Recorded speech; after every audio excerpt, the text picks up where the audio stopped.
Shri Saraswati Namaha. Om Namo Narayanaya, revered Swami Chandikanandaji Maharaj, dear sisters and brothers, young men and women. Tonight's talk is entitled The Inward Journey, based on the Ramayana. So tonight we're going to travel through a forest. So I'm going to engage you with me.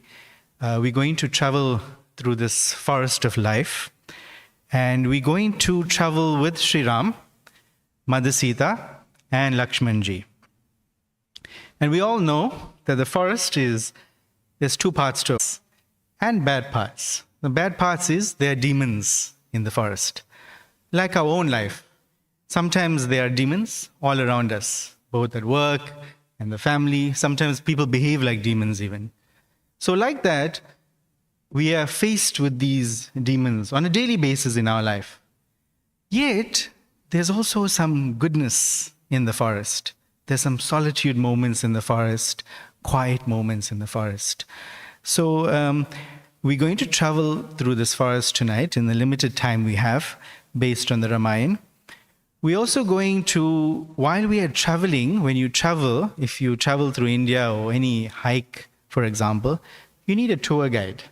So we're going to use Sri Ramakrishna as our tour guide, and then we're going to use Swami Vivekananda to inspire us to reach the final destination. That's the inward journey. And often I hear many devotees that come to the ashram say, when they come to the ashram, they feel so happy and peaceful and joyous. Why is that so? Yet when they go back in the world, it is painful and sad and difficult. It's because of this forest of life. So let us travel through this forest. So the forest name is Dandaka or Dandakaranya forest. So in the Ramayana, this is the forest that Sri Ram lived in for many years. And Danda means the house of the demon, and Karanya means forest. So in present day, it's actually the Bastar region and the district of Chhattisgarh in India.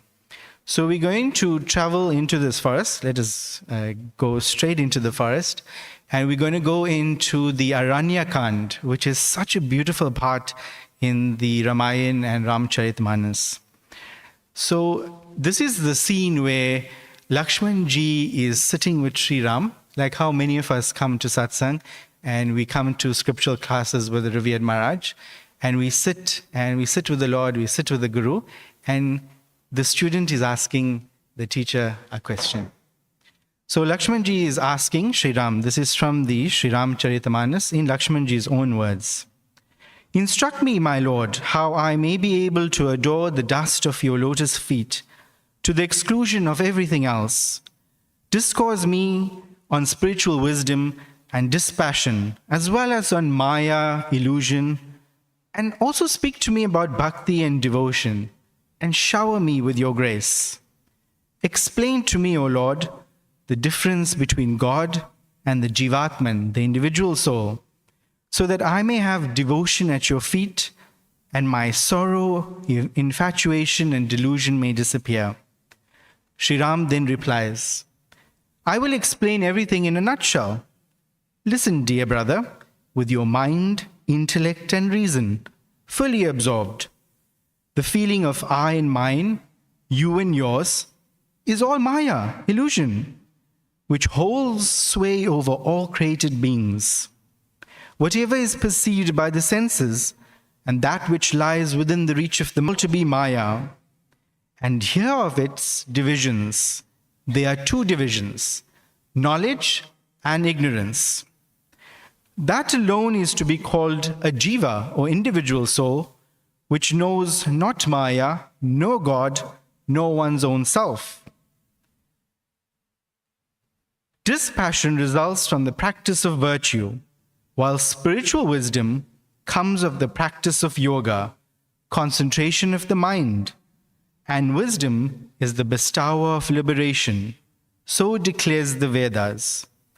And that which melts my heart quickly, my dear brother, is devotion or bhakti, which gives happiness to my devotees. Shri Ram is telling Lakshmanji, one should be extremely devoted to the lotus feet of saints and should be persistent in the practice of the adoration through mind, speech, and action. He should recognize me alone, Lord, deity, and all, and should be steadfast in my service.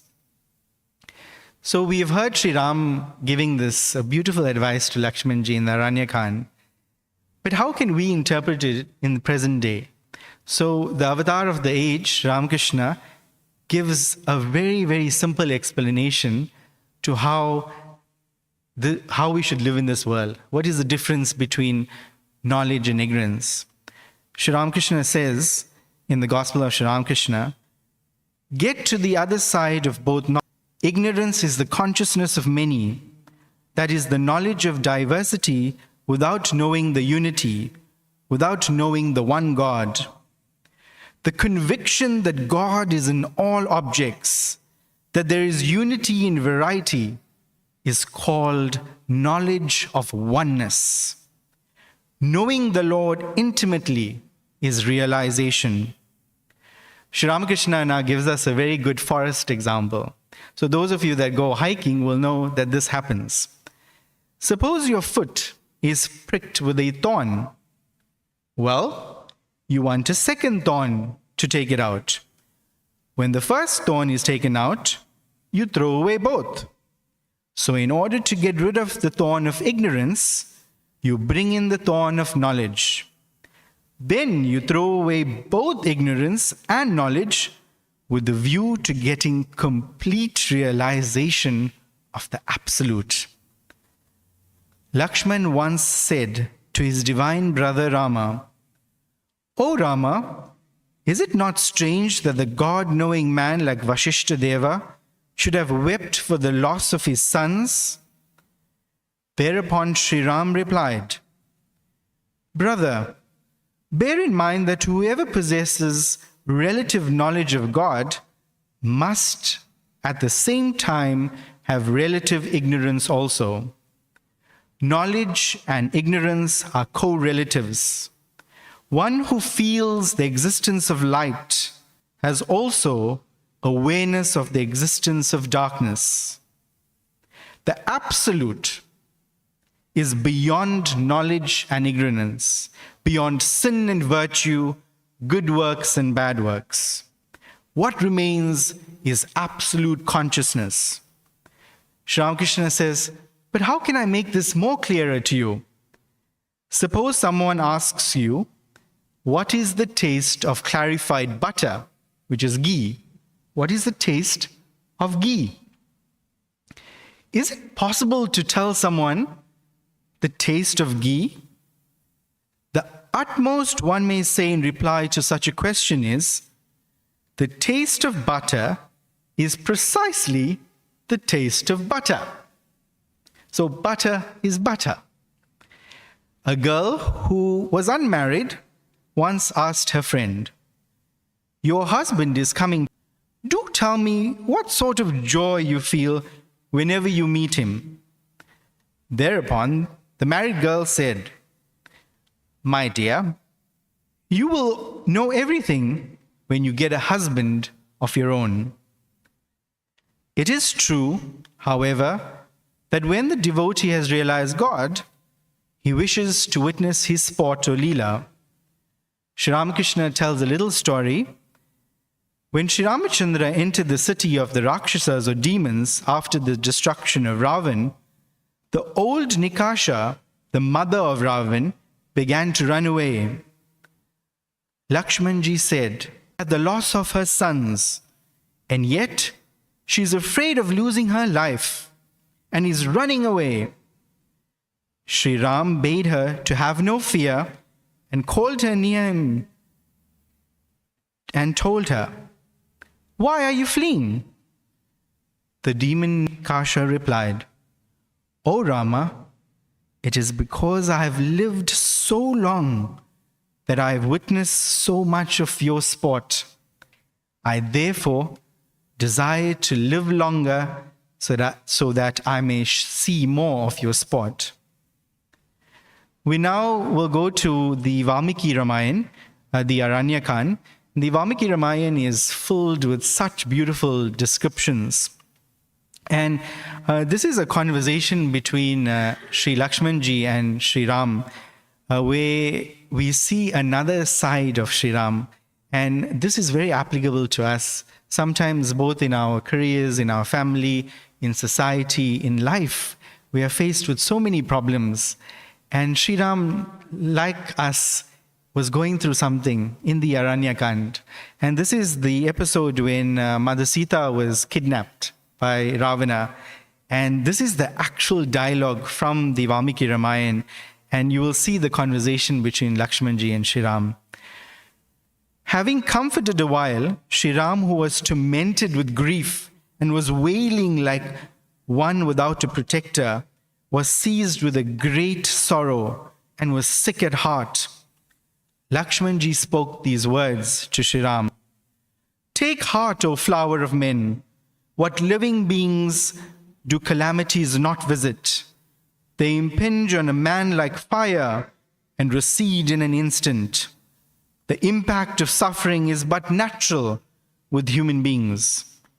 To Vashishta, who is an eminent seer and who has been our family priest, 100 sons were born in the course of a day, and then in a course of a day they were all killed by King Vishvamitra. Even the sun and moon, endowed with extraordinary might, give light to the world, yet they too suffer with an eclipse. O heroic Ram, you ought not to grieve in the same way. Discriminate between right and wrong in the true perspective and get your reason. Endowed with reason, highly intellectual souls are correctly able to know what is good and evil.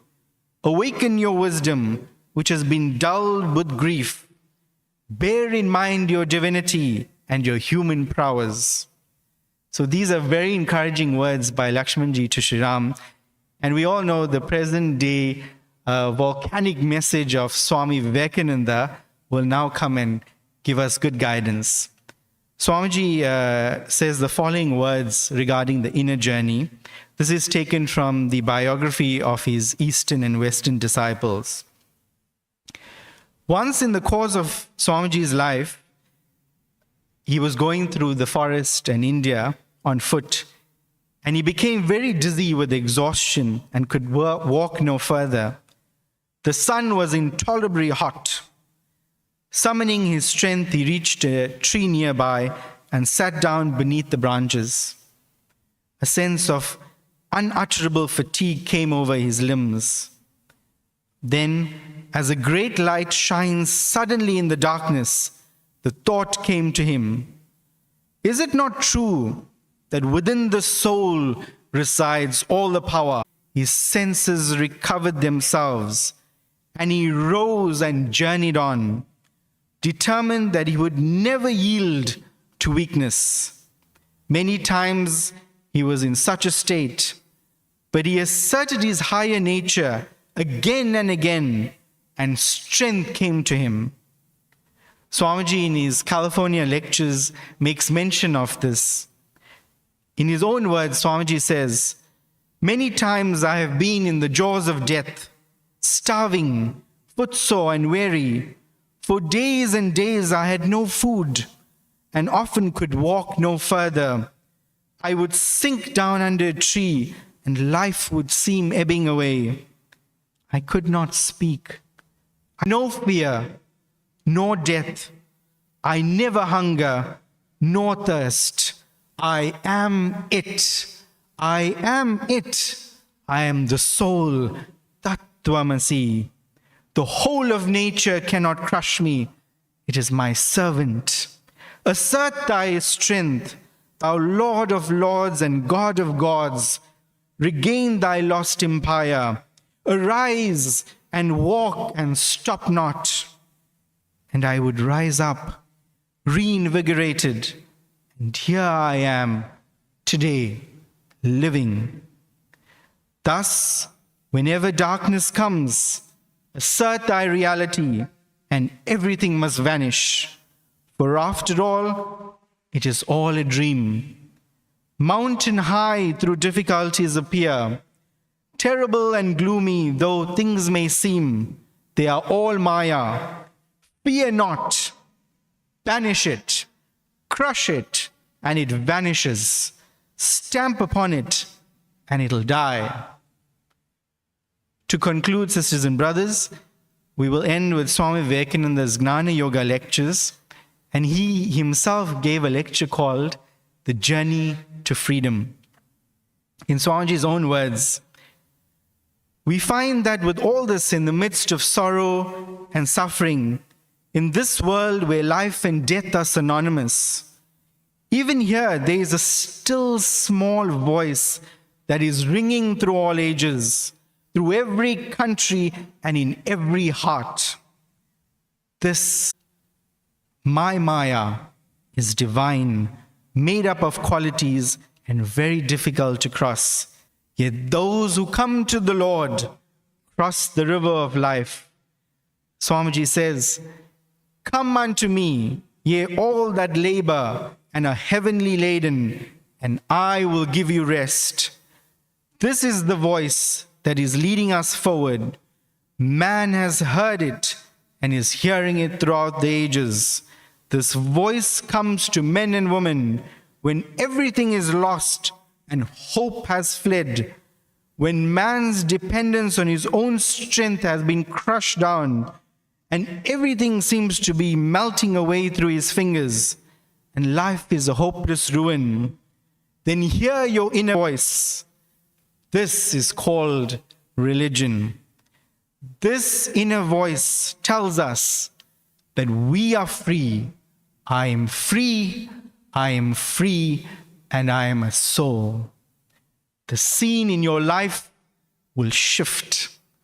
As soon as you know your inner voice and understand what it is, your whole life will change. The same world that was a ghastly battlefield of Maya is now changed into something good, great, and beautiful. We need no longer weep, my brothers, struggle, and the pleasures and joys of life. To end tonight's talk, I will say a small couplet and verse from a very famous poem of Swami Vivekananda. It's called The Song of the Sannyasin. It's a beautiful verse that we can even make. Oh, the wisp that leads with blinking light to pile more gloom on gloom, the thirst for life forever quench, it drags from birth to death and death to birth. The soul. He conquers all, who conquers the self. Know this and never yield. Sannyasin bold, say Om Tat Sat Om. Jai Shri Ram Krishna.